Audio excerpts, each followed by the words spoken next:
Welcome to Starting Over Podcast. I'm your host, Edward Shelton, aka Dark Logos, and this is the show where we look at the strategies, tactics, and mechanics behind the game of heroclix. Alright, today's episode is going to be a little bit lighter show. I got a couple questions from Malcolm Rush. This episode should have been out a while ago, but unfortunately, my computer decided to eat the episode. But before I get into that, just letting everyone know, we're getting into that lead up time before Origins. And so what I'm going to end up doing is you're probably going to get a lot of content from me in these next few weeks. And then it's probably going to go dark going in around that like April 26th, probably all the way up before Origins. And I might do some uploads from Origins. And then it'll go back to normal. The main reason is Tulsa is on the June the 2nd. So definitely a really good tournament if you're in the Midwest to show up to. And then I need to practice to get ready for Origins. I sort of am now, but Daniel Paust is trying to put a brother to shame. In terms of practice and work, him and Sam constantly working on it. So a brother has to up his game just a little bit. So yeah, so today's episode is going to be a little bit lighter. I hope everybody enjoyed the last episode with what's that guy? I'm just kidding. Jason Collins from Married with Clicks, and our philosophical concept of looking at the nature of primes and are they worth it in the game. So all right, so he has let's look at Malcolm Rush's questions for today.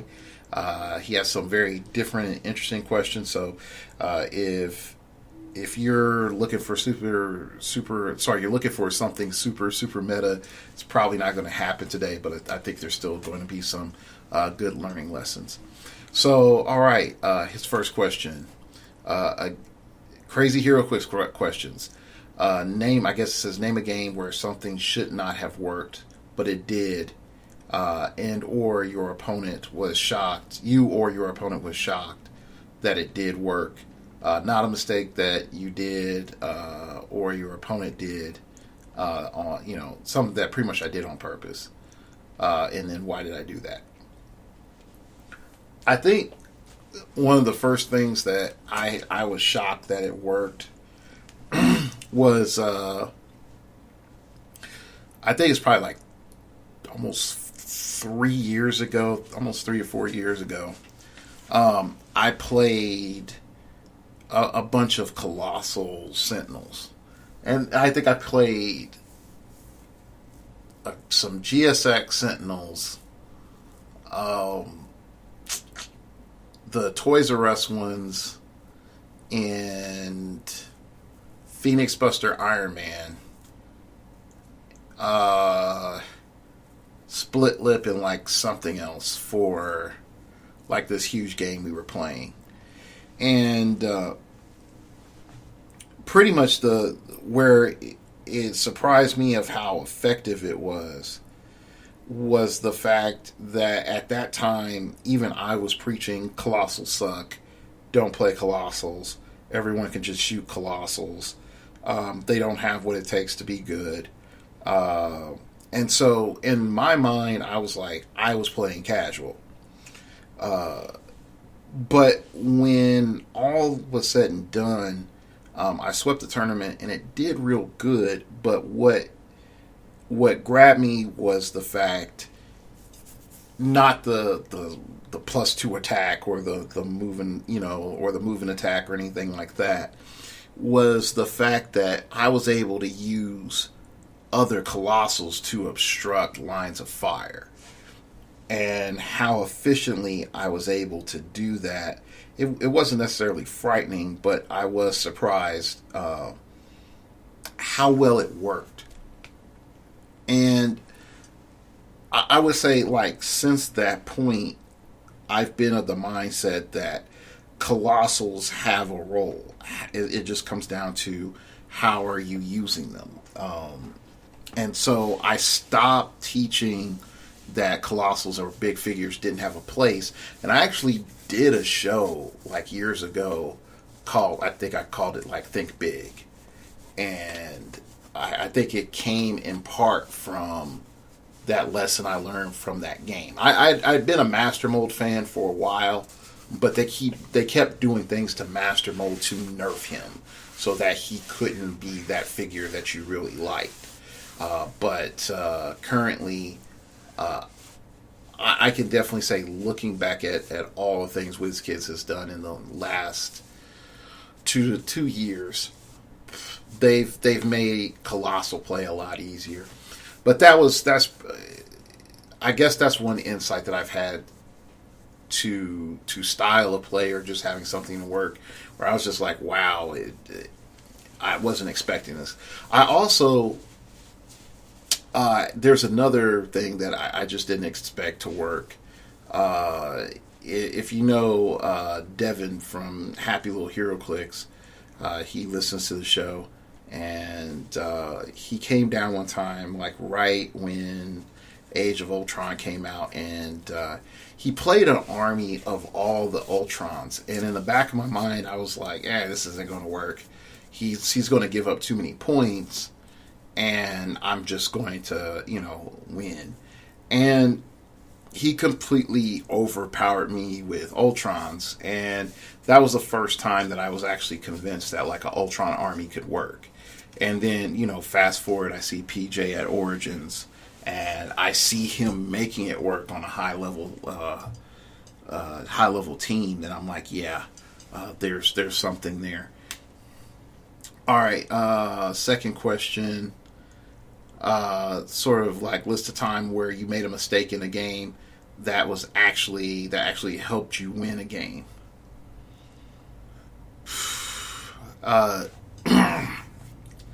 I think that one is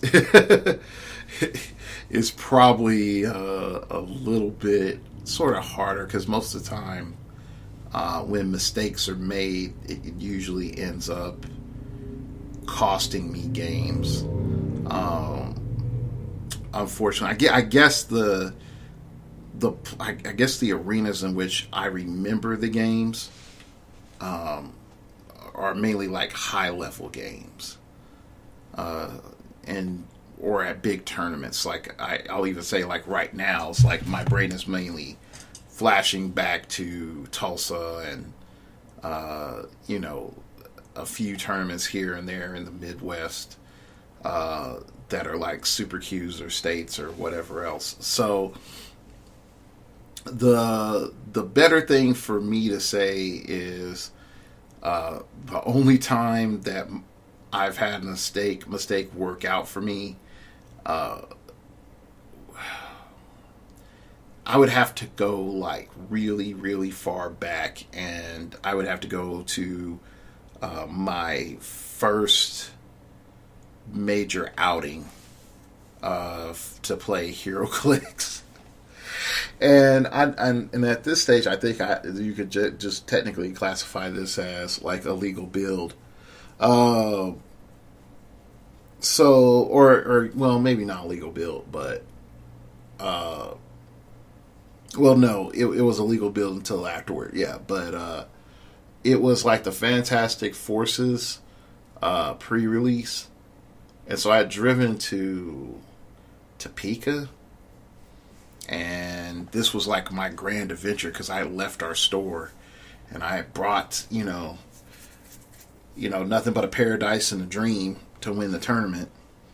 And I was able to encounter people that I, never saw before at this venue I've never been at before.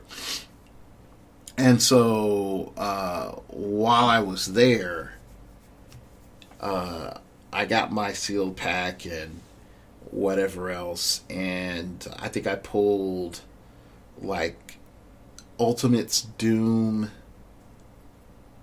some other jank that allowed me to be stealth, and like an ultimate or something. And and, and so my team, for whatever preliminaries we were doing, my team revolved around me like running around and shooting people in stealth and then picking stealth afterward, and then switching into stealth. But then I think it's like around that time we started having the changes to how the team abilities were done, and so I think it was like wild cards, and then it's so long ago. I think it was like wild cards you could only pick once, and I think that's when that started. Yeah, you could only pick during your turn. I think that's when that started, and so I was like picking Superman on my turn, and when my opponents would target me, I would like I got stealth or whatever Batman like TA I had. However, I got it from the sealed. I forgot what my full team was, and it just sort of pissed people off. But then I found out I had overbuilt, and unfortunately I didn't get DQ'd because we didn't have rules like that then. And I just rebuilt my force, and then I was able to qualify for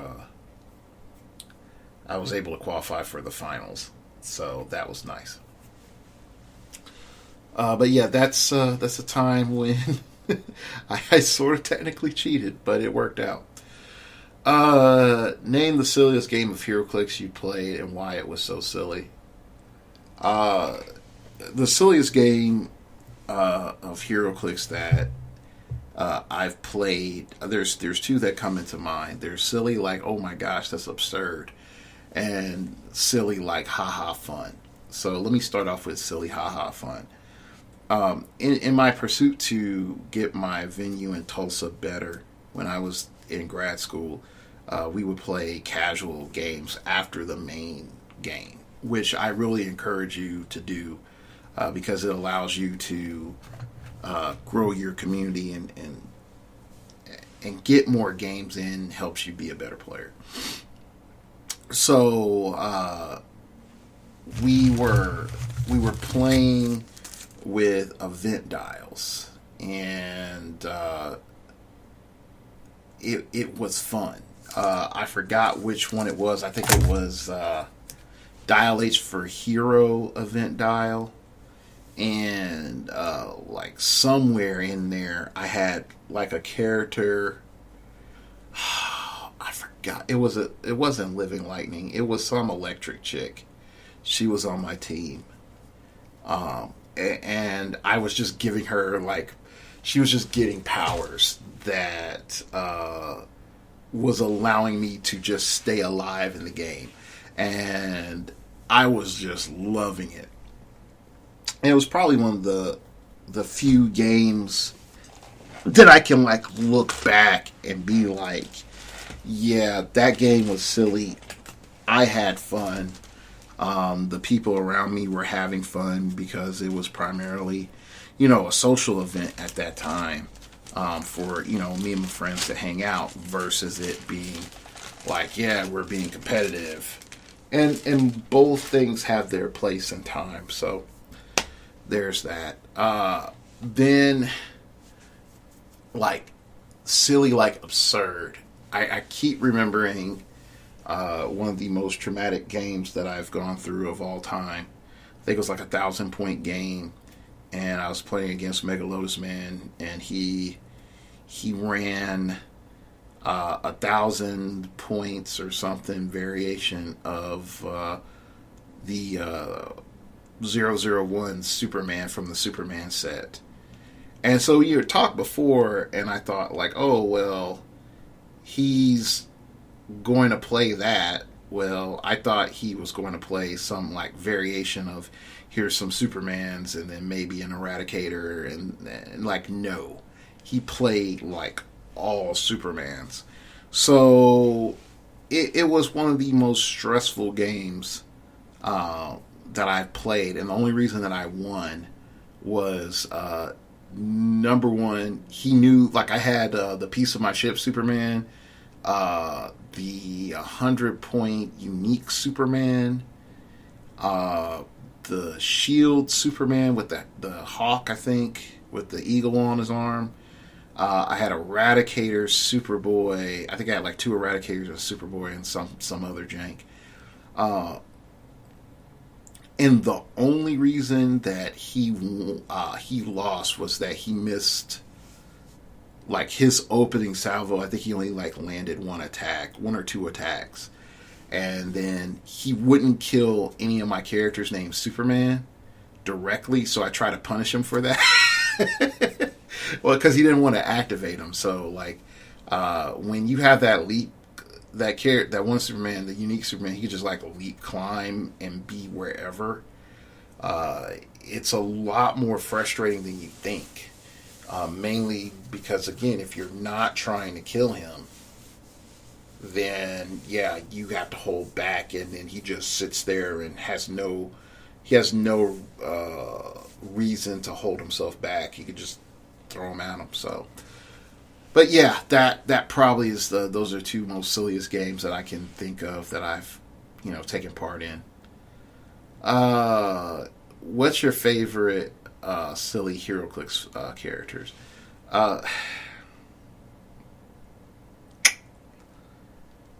When I look back, and then I have like a lot of characters to go through. And initially, when I like answered this question, I think I said Master Mold, which is true in part because he is the figure that I felt that should have been a contender during his time, but due to bad rules, he wasn't. Sort of like now. I feel like WizKids came back and said like, oh, look, those dirty 3x4s or 3x6s that we sold you, they're no good anymore. So we need to make rules in which they completely suck and you can't play them anymore so that we can unofficially phase them out of the game. So you'll never have to worry about dealing with them again. So buy these new 2x2s and they'll be great until we make a map where they can't navigate either if we so choose. So anyway, going back, when I look at like all the characters that I enjoy playing sort of for their own sake, they usually had like a utility. Even when I go back to the start, my first piece, and you could say like my absurd love, was Statesman. Having such an insane range until you're about to die and then Pulse Wave, but you're a melee piece and you're paying for a freaking 12 range. Like you're paying for a stupid absurd range and you'll never use it. That part just boggles my mind. But yeah, the reality of having this character that sort of introduces you to the game, and he's not that great, but you like love him anyway. And he's the, I would say he's sort of the reason I'm the person I am today. That one little figure, as silly as it may sound. But yeah, so if I go all the way back, the most non-meta figure that had the most impact on me, and even if I were to play him today, I would have some degree of fun, would be Statesman. But after that, it's like Master Mode, because he was my jam for a while. If you listen to the show back then, like Master Mode, straight up, 100% gangster. All right, I think I don't even know. Is he still my Twitter image? Probably not. I'm gonna tell everybody, it's like I use Twitter, but I don't use Twitter. Like, oh gosh, this is like something that I should know, and I don't know. But anyway, let's hit that next question. All right. Advice to players to have a silly, fun, crazy games to help enjoy heroclix. I would say the first thing is make sure your keyboard works for some reason. Wow, I don't know what's up with Twitter, because Twitter will not let me type in a password. I don't know why. Anyway, I'd say the first thing is have fun. Because if you can't have fun, you're automatically in trouble. And I know that seems like obvious, but you need to be able to like relax. Like you either need to not care about the stakes or have no stakes. And I know that's a hard thing to say in the current heroclix environment, but it's true. Is you need to have no stakes, because the problem that I see is that everybody sort of stresses out about how intense the game is about to be, and about the stakes, and like what's about to happen, and how it's going to end up affecting the venue. It's like, nah, man, just go in and have fun. So when you're able to go in there and have fun, it makes some things a little bit easier. The next thing that I would throw out there is, if you're looking to have a fun, silly event, I like the idea of like a long-standing campaign where you all, like, you can split your venue in half, and then you get drafted for heroes or villains, and then you are either are picking up a keyword, or you pull a keyword out of a hat, and your venue has to decide, like, what is the scale going to be. Like, are you going to take it like up to 11 and be like, yo, it's hardcore casual?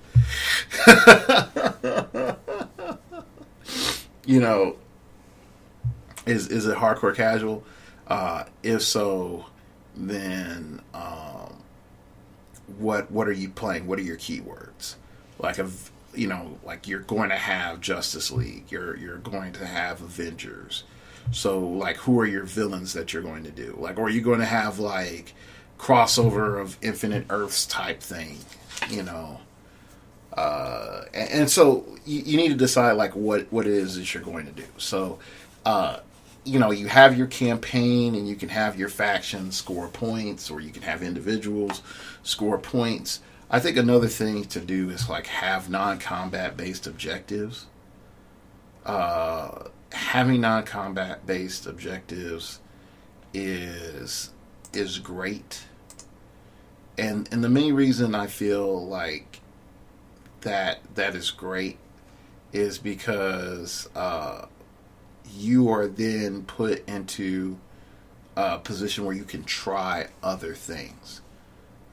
You can go up and say like, all right, well, I know that I have, I need to secure this position to score this many faction points, and I need to hold, these squares for this long.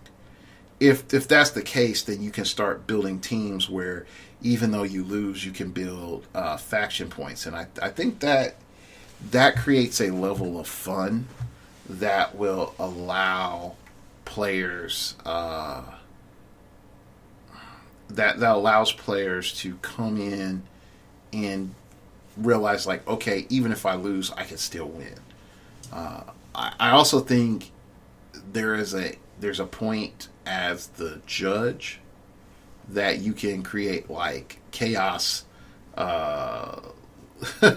You could create a lot of chaos by having side of things or side cataclysms happen that affect games, and and making sure like it happens like 15 minutes in or 20 minutes in. So you have benefits for people that are able to sort of get the operation done quickly. But as people know, like in real life, like as the longer the operation goes, the more things that can go wrong, and boom, there you go. So I would just, I throw that out. I throw that out there too. So, yeah, there's a lot of stuff that when I look at, you can make fun games, you can make silly games, you can make games that are different, and you can tailor, you can make things that tailor for your venue to make sure that everybody can have fun. And that's a big deal. I think that's where you sort of have to look at. And I also think, when you have those sort of games, you can divert like your energy, like I have with my April Fool's joke.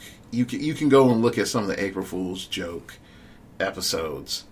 Maybe not this year, but the one before, where I have like all the casual games and with snacks and all other stuff, and that does make it fun too. So, but yeah, that's all the questions, and it's about 30 minutes.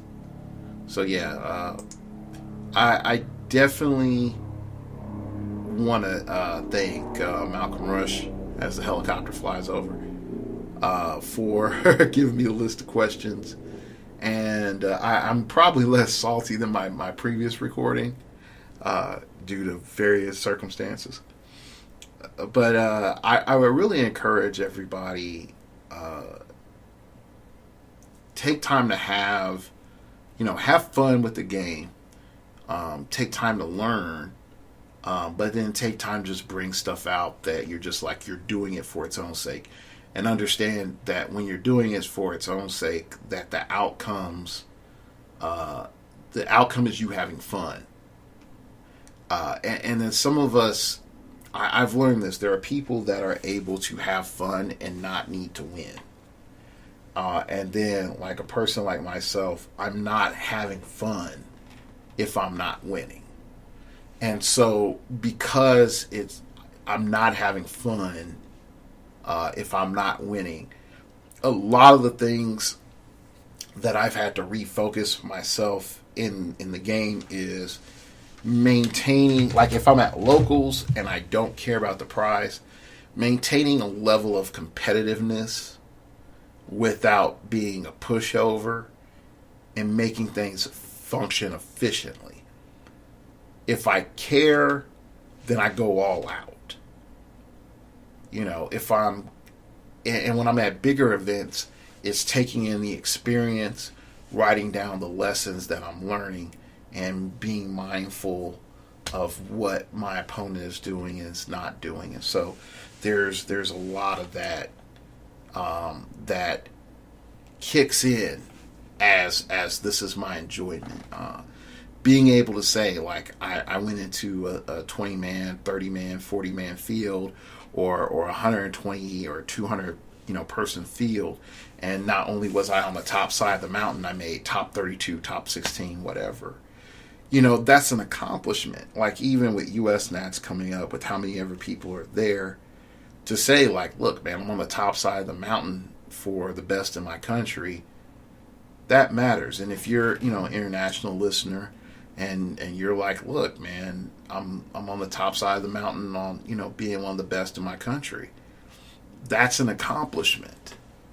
And so sometimes we overlook the minor accomplishments and the footsteps that we take in progressing to be better players, when we can sort of take a step back and say, like, look, I've actually achieved something, and knowing that, like, achievement isn't just, hey, I conquered a super Q,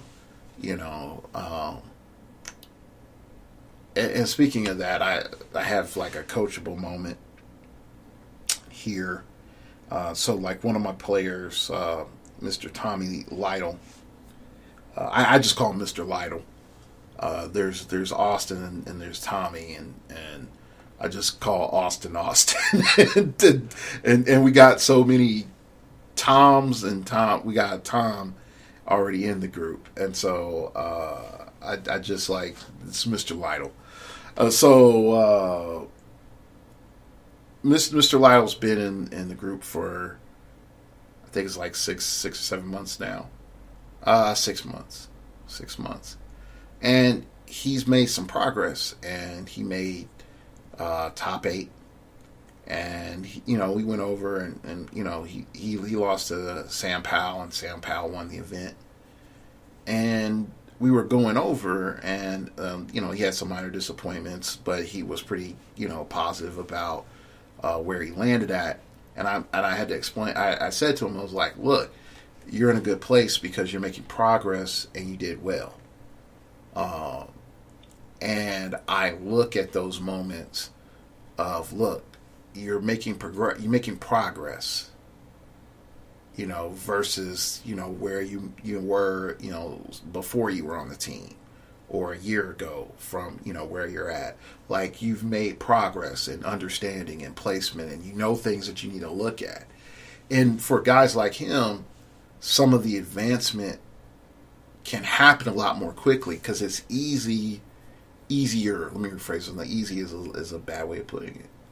It's easier to see growth when it's like, I need to correct my issue with placement. I need to correct my assessment of teams.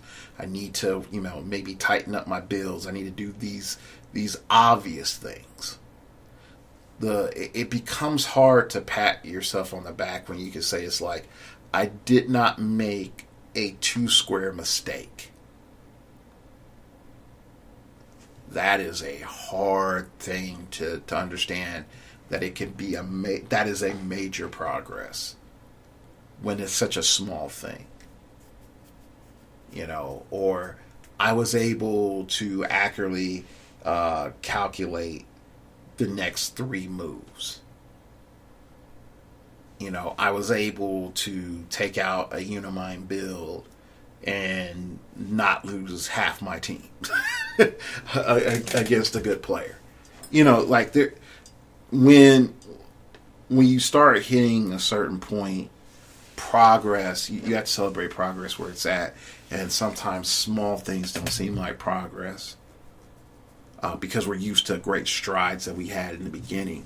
And the great strides in the beginning is the easy part. All right. Well, that's it for today's show. And like I said, I'm pretty much going to be putting out a lot more content. I think this week I stream, so definitely check that out. I think this week I stream. I'm a little tired. It's been busy. It has been busy. So I'm gonna verify that that this week I stream. But if I am supposed to stream this week, I will stream.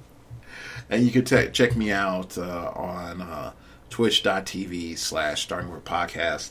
Thank you for everybody that has subscribed. If you haven't followed me on Twitter, it's @StartOverPod. It came from outer space and said, "Man, don't you know that your own face is on your Twitter?" Yeah, it's my face. It's not Master Mold. I think if I looked, I don't even know if you go through my tweets. I think you have to go back a long way, and you'll find Master Mold. If you find Master Mold on my Twitter, if you find Master Mold on my Twitter, screenshot it, send me an email, and I'll shout you out on the next show. And you'll be called the Master Mold Brigade. There you go. It'll be that. I'll make it. It's not even that hard of a hunt. You just have to go in the way back machine. But yeah, I think he should be on my Twitter somewhere. But yeah, you have to screenshot, and then even better, when you find it, you have to retweet it. So show me a picture with the retweet. And we're gonna make it one of those episodes. And the other funny things, like I've had this Twitter for 6 years, and I only have 34 people following me. So follow me on Twitter, people. You really need to. And the main reason, like I said, you're going to know when the next show is out. So I'm going to shout out some people that follow me on Twitter, like Married with Clicks, Ken Small, James Manos, Matt Miller, Clicks TV when they still was a podcast, @heroclix. The heck? They're following me? Who's that? I don't know who they are. But at heroclix, they got it. They got it. 2 clicks from KO. Sam, Red Gears, HC Maps.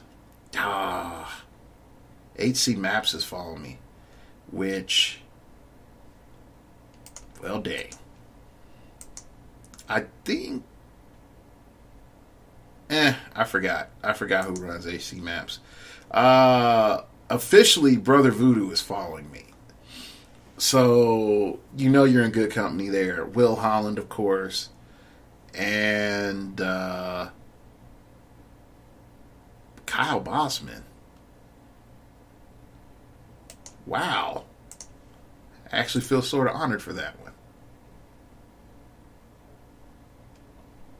Kyle Bossman. You would have to have if you don't know who Kyle Bossman is. Kyle Bossman used to do the Big Bossman on Game Trailers TV. I really enjoyed. Final Bossman. Final Bossman. I really enjoyed it during when Game Trailers TV was GameTrailers.com was a thing. So yeah, that's it. All right. So again, join famous people and follow my Twitter. You can also email me at startoverpod. It came from outer space. Actually, I take that back. I'm looking at the wrong thing. I have 161 followers. I'm following 34 people. I don't know how Twitter works, people. It's like Edward officially. This is the moment where you're old. This is the moment where you're old. You can email me at startingoverpodcast@gmail.com. That's startingoverpodcast@gmail.com if you wish to opine. Keep it piffy, keep it interesting, keep it awesome, baby. Feel free to make fun of me about that. You can. Wow. You can. You can donate to the show by going to startingoverpodcast.blogspot.com. Everything you donate goes to the show. If you want a t-shirt, a Starting Over Podcast t-shirt, check the link below. And I already told you all about Twitch. So thank you for listening to today's episode. And remember, we all have to start over sometime.